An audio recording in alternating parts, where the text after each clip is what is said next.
கத்த நல்லவர், அவர் கிருபை என்றும் உள்ளது. இந்த நாளிலும் கூட தேவ பிள்ளைகள் தேவ வார்த்தையை கேட்பதற்கு முன்பதாக ஒரு சிறிய ஜெபத்தை நாம் ஏறெடுத்து தேவ வார்த்தைக்கு நேராக நாம் கடந்து செல்வோம். ஜெபிப்போம். ஸ்தோத்தரிக்கிறோம் ஆண்டவரே, கிருபையுள்ள தெய்வமே, உமக்கு நன்றி ஐயா. இந்த நாளிலும் கூட நாங்கள் கேட்கப்படுற வார்த்தையானது எங்களுடைய வாழ்க்கைக்கு ஆண்டவரே பிரயோஜனமாக இருக்கட்டும். உங்களுடைய வார்த்தைகள் ஒவ்வொன்றும் ஆவியாயும் ஜீவனுமாய் இருப்பதற்காக ஸ்தோத்திரம். ஜீவனுள்ள வார்த்தைகளை பிடித்துக்கொண்டு ஆண்டவரே அப்பா, இந்த உலகத்தில் நாங்கள் சுடர்களாய் பிரகாசிக்க தேவநீர் உதவி செய்ய போறதற்காக நன்றி செலுத்துகிறோம். எங்களை தாழ்த்தி அர்ப்பணித்து ஒப்பு கொடுக்கிறோம். இயேசு கிறிஸ்து நாமத்தினால் ஜெபிக்கிறோம் எங்கள் ஜீவனுள்ள நல்ல பிதாவே, ஆமென். ஹல்லேலூயா. தேவன் நல்லவராக இருக்கிறார். இந்த நாளிலும் கூட பிரியமான தேவனுடைய ஜனங்களே, கர்த்தருடைய வார்த்தையை நம்ம கேட்கும் பொழுது அந்த வார்த்தைகள் எனக்கு என்ன சொல்லுகிறது, இந்த வார்த்தையின்படி நான் எப்படி நடக்கணும், அந்த வார்த்தையுடைய ஆசீர்வாதத்தை எப்படி சுதந்திரித்துக் கொள்ள வேண்டும் என்பதை ஒவ்வொரு பிள்ளைகளும் நம்ம என்ன பண்ணணும்னு சொன்னால் தெரிந்து கொண்டு அதன்படியே நடக்கக்கூடியவர்களாக இருக்க வேண்டும். தேவனுடைய வசனம் இப்படியாக சொல்லுகிறது, இந்த நியாயப்பிரமாண புஸ்தகத்தில் சொல்லி இருக்கிறவர்களின்படி எல்லாம் செய்கிறவனும் வாசிக்கிறவனும் அதன்படி நடக்கிறவனும் பாக்கியவான் என்று சொல்லி வேத வசனம் சொல்லுகிறது. ஆகையினால நாம் வார்த்தைகளை கேட்போம், நடப்போம், அதன்படியே வாழ்ந்து கர்த்தரின் ஆசீர்வாதத்தை சுதந்திரித்துக் கொள்வோம். நம்முடைய வழிகள் எப்படி இருக்கிறது என்பதை நாம் ஆராய்ந்து பார்க்க வேண்டியவர்களாக காணப்படுகிறோம். நம்முடைய வழிகள் கர்த்தருக்கு பிரியமாக இருக்கிறதா, கர்த்தரோடு தான் நான் நடந்து கொண்டிருக்கிறேனா, என்னுடைய வாழ்க்கை கர்த்தரோடு தான் சார்ந்து வாழ்ந்து கொண்டிருக்கிறதா என்பதை ஒவ்வொரு மனிதர்களும் என்ன பண்ணணும்னா உணர்ந்து கொள்ள வேண்டும். ஆகையினால தான் வேத வசனம் இப்படியாக சொல்லுகிறது. 2 நாளாகமத்தின் புஸ்தகத்தில் 27ஆம் அதிகாரம் 6வது வசனம் நம்ம எடுத்து வாசிக்கலாம். யோதாம் தன் வழிகளை தன் தேவனாகிய கர்த்தருக்கு முன்பாக நேராக்கினதினால் பலப்பட்டான். ஹல்லேலூயா. யோதாம் என்கிற இந்த ராஜா என்ன பண்றாருன்னா தன்னுடைய வழிகளை கர்த்தருக்கு முன்பாக நேராக்கி கொண்டாராம். அப்படி நேராக்கி கொண்டது நிமித்தமாக அவருடைய எல்லா காரியத்திலும் அவர் என்ன பண்ணாரா, பலப்பட்டார் என்று சொல்லி இந்த வேத வசனம் நமக்கு சொல்லுகிறதா. தன்னுடைய வழிகள் எல்லாவற்றையுமே என்ன பண்ணாரு, நேராக்கினார். தேவனுக்கு முன்பாக பிரியமுள்ளதாக தன்னுடைய நடக்கை, தன்னுடைய செயல், தன்னுடைய பேச்சு, தன்னுடைய எல்லா காரியத்தையும் அவர் மாற்றிக்கொண்டது நிமித்தமாக அவர் கர்த்தரின் பார்வையில எப்படி இருந்தார், பலப்படக்கூடியவராக காணப்பட்டார். தன்னுடைய வழிகளை நேராக்கினார். நான் போற பாதை கரெக்டா இருக்குதா, நான் செய்யற செயல் கரெக்டா இருக்குதா, நான் கர்த்தருக்கு பிரியமாக தான் வாழ்ந்து கொண்டிருக்கிறேனா என்பதை உணர்ந்து கொண்டவராக அவர் என்ன பண்ணாருன்னா தன்னுடைய வழிகளை கர்த்தருக்கு முன்பாக நேராக்கி கொண்டார். நேராக்கி கொண்டாருன்னா கரெக்டான பாதையில சென்றார். அப்படி சென்றதுனால தான் கர்த்தர் இந்த மனுஷனை ஆசீர்வதித்து யோதாமின் வழியின் மேல கர்த்தர் பிரியமாயிருந்து அவரை பலப்படும்படியாக செய்தார். பிரியமான தேவனுடைய ஜனங்களே, நம்முடைய வாழ்க்கையில நம்முடைய வழிகள் கர்த்தருக்கு பிரியமா இருக்கிறதா என்பதை நாம் என்ன பண்ணணும், ஆராய்ந்து பார்க்க வேண்டும், நிதானித்து பார்க்க வேண்டும். அப்படி சரியில்லை என்று சொன்னால் அதை நாம் மாற்றிக்கொண்டு கர்த்தரின் வழி எதுவோ அதில் நடக்கத்தக்கதாக தேவனிடத்துல நம்ம என்ன பண்ணணும்னு சொன்னா கேட்க வேண்டும். கேட்டு விட்டுட்டு போயிடக்கூடாது. அதன்படியே நடந்து நம்ம யோதாம் எப்படியாக பலப்பட்டாரோ அதே போல நாம் பலப்படக்கூடியவர்களாக ஆசீர்வதிக்கப்பட்டவர்களாக மாறி நம்ம வாழக்கூடிய இடங்களில் சாட்சிகளாக இருக்க வேண்டும். ஆகையினால தான் இந்த யோதாமை போல வாழத்தக்கதான ஒரு கிருபை தேவனிடத்தில் கேட்க வேண்டும். யோதாம் என்ன செய்தார், தன் தகப்பன் செய்தது போல அவர் என்ன பண்ணார், கர்த்தரின் பார்வைக்கு செம்மையானதை செய்தார். செம்மையானதை செய்து தேவனுடைய வழிகளில் நடந்தார். தேவனுடைய வழிகளில் நடக்கும் பொழுது உத்தமமாய் வாழ்ந்தார், தேவனுக்கு பிரியமாய் வாழ்ந்தார். ஆனால் ஜனங்க என்ன பண்ணாங்க அப்படின்னு சொன்னா, இவர் தேவனுக்கு பிரியமாக வாழுறாரு, கர்த்தருடைய கற்பனைகளை கை கொள்றாரு, கர்த்தருக்காக என்ன பண்றாருன்னா பரிசுத்தமாய் வாழுறாரு. ஆனால் ஜனங்கள் தங்களை என்ன பண்றாங்க, கெடுத்து கொண்டார்கள். கெடுத்து கொண்டாலும் இவர் என்ன பண்ணல, தன்னுடைய உத்தமத்தை விடவே இல்லை, கர்த்தரை விடவே இல்லை, கர்த்தருடைய வழிகளை விடவே இல்லை, நேராக்கி கொண்டார். பிரியமான தேவனுடைய ஜனங்களே, கர்த்தர் உங்களுக்கு என்ன வார்த்தைகளை சொல்லுகிறாரோ, கர்த்தர் இப்படி பரிசுத்தமாய் நட என்று சொல்லும் பொழுது அதை பரிசுத்தமாய் நீங்க என்ன பண்ணணும், காத்து நடக்க வேண்டும். அப்படி நடந்தால் தான் நம்முடைய வாழ்க்கை பலப்படும், ஸ்திரப்படும், ஆசீர்வாதமாக காணப்படும். அநேகருக்கு முன்பாக அப்படி பலவீனப்பட்டு போயிட்டு தாழ்ந்து போயிட்டு கிடப்பது தேவனுக்கு பிரியமல்ல. பிரியமானவர்களே, நீங்க பலப்பட்டு ஆசீர்வாதமாய் மாற வேண்டும் என்பதுதான் தேவனுடைய சித்தமாய் இருக்கிறது. இந்த யோதாம் தன்னுடைய வழிகளை நேராக்கினார். நம்முடைய வழிகள் கர்த்தருக்கு முன்பாக நேராக காணப்பட வேண்டும். நம்முடைய வழிகளை எப்படி நாம் நேராக்கி கொள்ள வேண்டும் எடுத்து நாம் வாசிப்போம். 1 சாமுவேலின் புஸ்தகத்தில்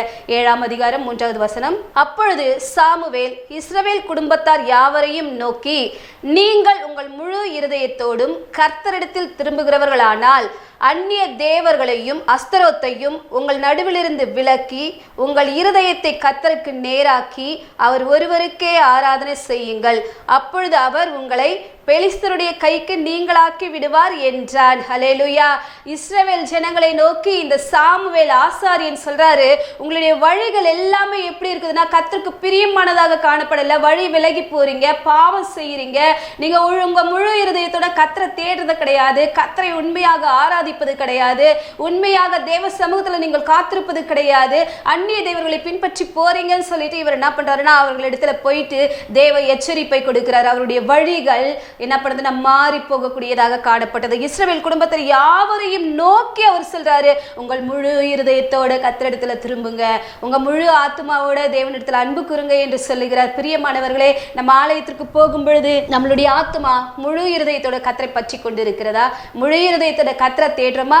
இங்க ஒரு கால் அங்க ஒரு கால், இங்க தேவனுடைய வழிகளை நடப்பது போல நடப்போம், அங்க போன சொந்தக்காரங்க சொல்ற மாதிரியே என்ன பண்ணுவோம்னு சொன்னா அவங்க சொல்ற செயல்கள் எல்லாம் செய்து கொண்டு இருப்பது. அந்நிய தேவர்களுடைய செயல்களுக்குள்ளாக நாம் ஈடுபடக்கூடாது, வழிகளை மாற்றிக்கொள்ள வேண்டும். கர்த்தர் நமக்கு ஒரு வார்த்தையை கொடுத்தாரா, அந்த வழியில நடக்கணும். தேவன் நமக்கு பல்பல வழிகளை நமக்கு போதிக்கிற வேத வசனத்தின் மூலமாக அந்த வழிகளில் நடக்கும் பொழுதுதான் நம்முடைய வாழ்க்கையில ஆசீர்வாதத்தை சுதந்திரத்துக் கொள்ள முடியும். ஆகையினால இந்த அந்நிய தேவர்களுடைய செயல்களை, அஸ்திரவத்தினுடைய செயல்களை உங்களை விட்டு அகற்றுங்கள்.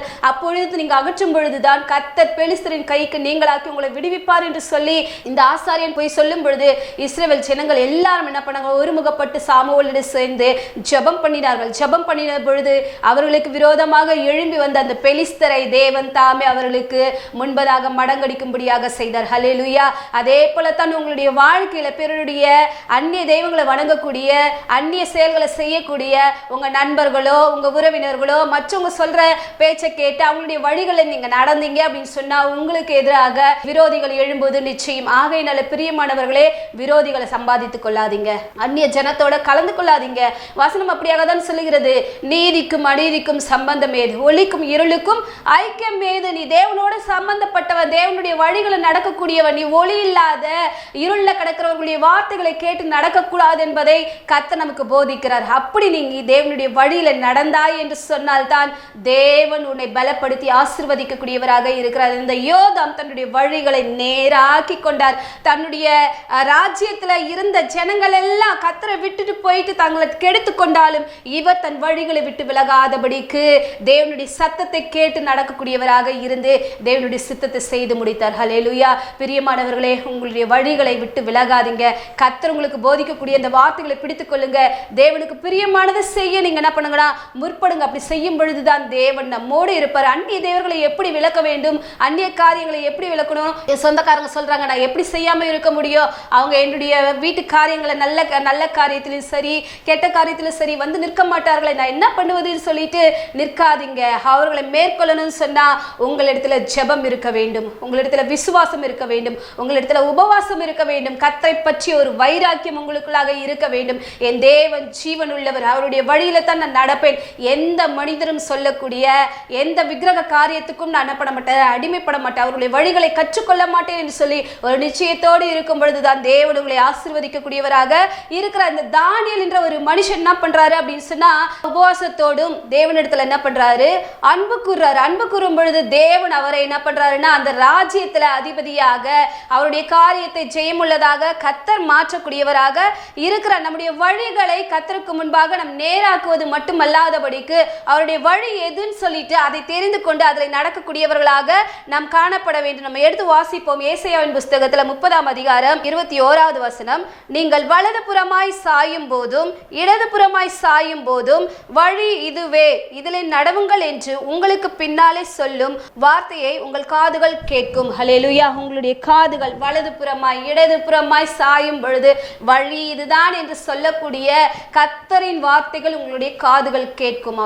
எந்த மனுஷனும் சொல்லக்கூடிய உங்களுக்கு பிரியமாய் ஒருத்தவங்க இருக்கிறாங்கன்னு சொன்னா அவங்களுடைய வழிகளை கேட்கக்கூடாது, அவங்களுடைய வார்த்தைகளை கேட்கக்கூடாது, அவங்க சொல்றத காதை விட்டு கேட்கவே கூடாது. கர்த்தர் சொல்றாரா அந்த வார்த்தையை மாத்திரம் நாம் கேட்கக்கூடியவர்களாக இருக்கும். வலது புறம் இடது புறம் சாயும் பொழுது வழி இதுவே என்று சொல்லக்கூடிய கர்த்தரின் வார்த்தைகளை பிடித்துக்கொண்டு நடக்கும் பொழுதுதான் கர்த்தர் உங்களை பலப்படுத்தக்கூடியவராக இருக்கிறார். யோதாமுடைய ராஜ்யம் பலப்பட காரணம் தன் வழிகளை நேராக்கி கொண்டார். எல்லா மனிதர்களும் கர்த்தரை விட்டு போனாங்க, ஆனா இவர் கர்த்தரை விட்டு போகவே இல்லை. ஆனாலும் கர்த்தரின் வழிகளை பின்பற்றி நடந்தார், கர்த்தருடைய வார்த்தைகளை பின்பற்றி நடந்தார். நீங்களும் கர்த்தர் உங்களுக்கு கொடுத்திருக்கிற வார்த்தைகளை பற்றி கொள்ளுங்க, அதன்படி நடங்க, வழி இதுவே என்று சொல்றாரா, அந்த வழியில நேராய் நடந்தீர்கள் என்று சொன்னால் உங்களுடைய வாழ்க்கை தரமானது அநேகருக்கு முன்பாக உயர்ந்து காணப்படும். அநேகருக்கு முன்பாக நீங்க ஆசீர்வாதமாய் இருப்பீங்க. ஏன் சொன்னா கர்த்தரின் வார்த்தை உங்களை உயர்த்தக்கூடியதாக இருக்கிறது. ஹல்லேலூயா. இந்த வார்த்தைகளை பிடித்துக்கொண்டு இந்த வார்த்தையின்படி நடந்தீர்கள் என்று சொன்னால் உங்களுடைய வழிகள் எல்லாமே வாய்க்கும். உங்களுடைய வழிகள், உங்களுடைய செயல்கள், உங்களுடைய எல்லா நடக்கையும் கர்த்தருக்கு பிரியமுள்ளதாக மாறும். ஆகையினால தான் வார்த்தையை பிடித்துக்கொண்டு நடக்கும் பொழுது தேவன் உங்களை பலப்படுத்தி ஆசீர்வதிக்கக்கூடியவராக இருக்கிறார். உன் வழியை கர்த்தருக்கு ஒப்புவித்து அவர் மேல் நம்பிக்கையாயிரு, அவரே காரியத்தை வாய்க்க செய்வார். வழிகளை, நம்முடைய வழிகளை கர்த்தருக்குன்ட்டு ஒப்பு கொடுத்தோன்னு சொன்னா அவருடைய பாதையில நம்ம நடந்து, நீங்க என்ன நடத்துங்க ஆண்டவரே, என் குடும்பத்தை நடத்துங்க, என் பிள்ளைகளை நடத்துங்க, என் வாழ்க்கையை நீங்க நடத்துங்க, நீங்க என்னோடு இருங்க, என்னுடைய ஆண்டவரே எதிர்காலத்தை ஆசீர்வதிங்க என்று சொல்லி தேவனிடத்துல உங்களுடைய வழிகளை நீங்க ஒப்பு கொடுத்து நீங்க எந்த பக்கமும் சாயாதபடிக்கு கர்த்தரின் வார்த்தைகளை பிடித்துக்கொண்டே நடக்கும் பொழுது தேவன் என்ன பண்ணுவாருன்னா உங்களுடைய வழிகளை வாய்க்க செய்யக்கூடியவராக இருக்கிறார். ஹல்லேலூயா. இந்த யோதாம் பலப்பட காரணம் தன்னுடைய வழிகளை தேவனுக்கு முன்பாக என்ன பண்ணார், உறுதிப்படுத்தி கொண்டார். தேவனுக்கு முன்பாக உண்மையாய் வாழ்ந்தார். பிரியமானவர்களை, உங்களுடைய வழிகள் எதுன்னு சொல்லிட்டு யோசிச்சு பாருங்க. எந்த வழியில நடந்து கொண்டு இருக்கிறீங்க? கர்த்தருக்கு பிரியமாய் இருக்கிறாது அந்த வாழ்க்கை, நான் கரெக்டா தான் வாழ்ந்து கொண்டு இருக்கிறேனா, என் வழிகள் சீரான பாதையில தான் போய் கொண்டு இருக்கிறதா யோசித்து பாருங்க. கர்த்தரின் வார்த்தையை பிடித்து நடந்த யோதாமை கர்த்தர் ஆசீர்வதித்தார்.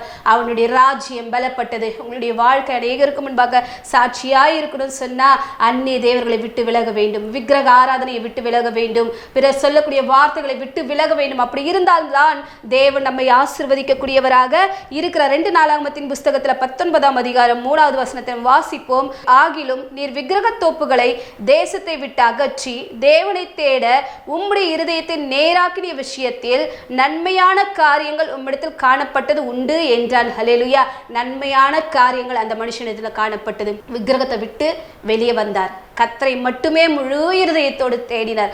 ஆகையினால விக்கிரகம் அப்படின்னு சொன்னா நான் போயிட்டு அந்நிய தெய்வங்களுடைய வழிபாடுகள்ல கலந்து கொள்ளலையே, நான் போயிட்டு அந்த விக்கிரகத்தை வணங்கலையே அப்படின்னு சொல்லிட்டு நினைத்து கொண்டு இருக்காதீங்க. எதற்கெல்லாம் நீங்க முக்கியத்துவம் கொடுக்கிறீர்களோ அந்த காரியத்தை எல்லாம் விட்டு விலக வேண்டும். உங்க மனசு இதுதான் செய்யணும்னு சொல்லிட்டு விருப்பப்பட்டு அந்த காரியத்தை செய்ய முற்படுதா, அந்த காரியத்தை விட்டு நீங்கள் விலக வேண்டும். அப்படி விலகினீர்கள் என்று சொன்னால் தான் தேவ ஆசீர்வாதத்தை சுதந்திரித்துக் கொள்ள முடியும். அவனிடத்துல விக்கிரகத்தை விட்டு வந்தது நிமித்தமாக உன்னிடத்துல நன்மை உண்டு என்பதை தேவன் அறிந்து கொண்டார். பிரியமானவர்களே, நீங்க இப்படியாக கர்த்தருக்கு பக்தி வைராக்கியம் பாராட்டும் பொழுது தேவன் நிச்சயமாகவே நன்மையான காரியங்களை கர்த்தர் உங்களை கொடுத்து ஆசீர்வதிப்பது நிச்சயம். நம்ம வாசித்தோம் என்று சொன்னால் ஆண்டவர் சொல்றாரு யோபுவின் புஸ்தகத்துல 31ஆம் அதிகாரத்துல 4வது வசனம், அவர் என் வழிகளை பார்த்து என் நடைகளை எல்லாம் எண்ணுகிறார் அல்லவோ. உன்னுடைய வழியையும் என்னுடைய வழியையும் கர்த்தர் பார்த்து எண்ணிக்கொண்டே இருக்கிறார். நம்முடைய நடைகளை எண்ணிக்கொண்டே இருக்கிறார். எப்படி நடக்கிறோம், கர்த்தருடைய சமூகத்துக்கு போகும்போது ஒரு விதமான ஒரு நடை, தேவனுடைய ஆலயத்தை விட்டுட்டு வந்துட்ட பிறகு ஒரு விதமான நடை, நம்முடைய வழிகளை மாற்றிக்கொள்றோமா என்பதை கர்த்தர் பார்த்து கொண்டே இருக்கிறார். அவனுடைய கிரியைக்கு தக்க ஒரு பலனை கர்த்தர் அளிக்கக்கூடியவராக இருக்கிறார். ஆகையினால உங்களுடைய நடைகள் எப்பேற்பட்டதாக இருக்குது, உங்களுடைய வழிகள் எப்பேற்பட்டதாக இருக்கிறது என்று சீர்தூக்கி பார்த்து தேவனின் வழியிலே நடந்தீர்கள் என்று சொன்னால் கர்த்தர் உங்களுடைய வாழ்க்கையை ஆசீர்வதித்து உங்களை மேன்மைப்படுத்துவார், உங்களை ஆசீர்வதிப்பார். கர்த்தர் என்னுடைய வழிகளை என்ன பண்றாரா பார்த்து கொண்டே இருக்கிறார், எண்ணிக்கொண்டே இருக்கிறார். என் நடைகளில் கர்த்தாவே நான் வழி விலகாதபடிக்கு நான் ஆண்டவரே உமக்கு பிரியமாய் வாழ தேவன் எனக்கு கிருபை தாரும் என்று சொல்லி தேவனிடத்தில் கேட்கும் பொழுது கர்த்தர் தாமே உங்கள் யாவரையும் ஆசீர்வதிக்கக்கூடியவராக இருக்கிறபடினாலே கர்த்தரின் வார்த்தையை பிடித்துக் கொள்ளுங்க, உங்களுடைய வழிகளை நேராக்கி கொள்ளுங்க. தேவன் உங்களை ஆசீர்வதிப்பது நிச்சயம். கர்த்தர் தாமே உங்கள் யாவரையும் ஆசீர்வதிப்பாராக. செபிப்போம். ஸ்தோத்திரிக்கிறோம் ஆண்டவரே, கிருபையுள்ள தெய்வமே, உமக்கு நன்றி. இந்த நாளில் கூட கேட்ட வார்த்தையின்படியாக தகப்பனே அப்பா ஒவ்வொருத்தருடைய வழிகளும் ஆண்டவரே எப்படி இருக்கிறது என்பதை ஆராய்ந்து பார்த்து கொண்டு ஆண்டவரே வழிகளை நேராக்கி கொள்ள கர்த்தர் நீர் உதவி செய்ய போறதற்காக ஸ்தோத்திரம் ஆண்டவரே. உம்முடைய வார்த்தைகளை பிடித்துக்கொண்டு சாட்சியாய் இருக்க தேவன் நீர் உதவி செய்வீராக, ஆசீர்வதிப்பீராக. இயேசு கிறிஸ்து நாமத்தினால் ஜெபிக்கிறோம் ஜீவனுள்ள நல்ல பிதாவே, ஆமென்.